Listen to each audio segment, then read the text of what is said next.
Now let's look at evaluating logs without a calculator. And the reason we want to do this is to see if we really understand the definition of a log. So let's start with a fairly straightforward example. Let's look at the third log of 81. So if you want to figure out what the third log of 81 is without a calculator, then what you do is you go 3 to what power is equal to 81.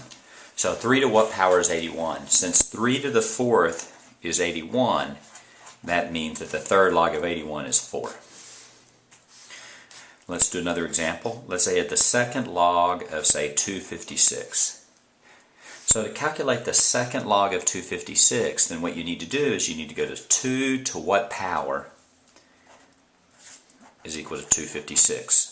So 2, that's 2, 4, 8, 16, 32, 64, 128, 256. That's 8. Let's check that one more time. 2, 4, 8, 16, 32, 64, 128, 256. 2 to the 8 is 256. And since 2 to the 8 is 256, then the second log of 256 is 8.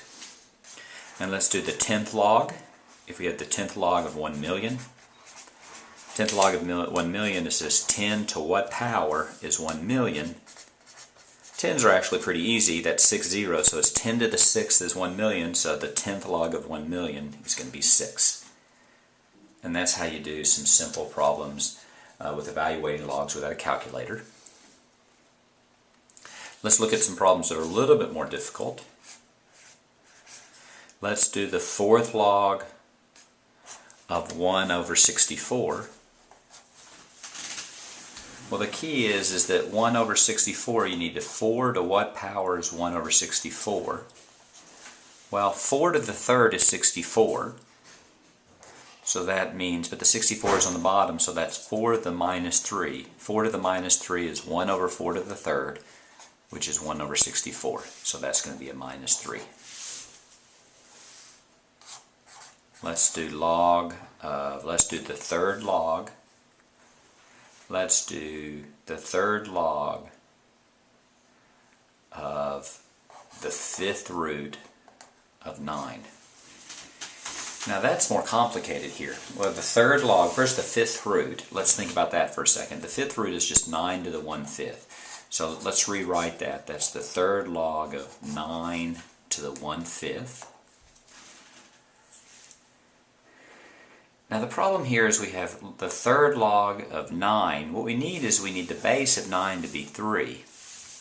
But since 9 is simply 3 squared, we can rewrite this. That's the log of 3, 3 squared raised to the 1/5. By the rule of exponents, if you have an exponent raised to an exponent, you just multiply that. That's the third log of 3 to the 2/5. And then the third log of 3 to a power, these cancel each other out and you simply get 2/5. So the third log of 9, the 5th log of 9 is simply 2/5.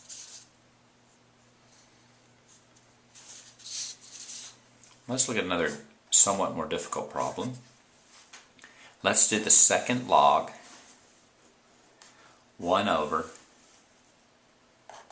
Let's do the cube root of 16.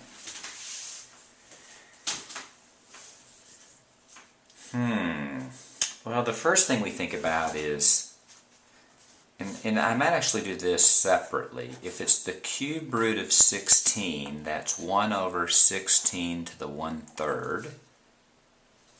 But since it's in the denominator, that's 16 to the minus 1/3. So I just use the rules of exponents. A third root is raising the power of 1/3, since the denominator is a negative exponent. So let's just rewrite the problem.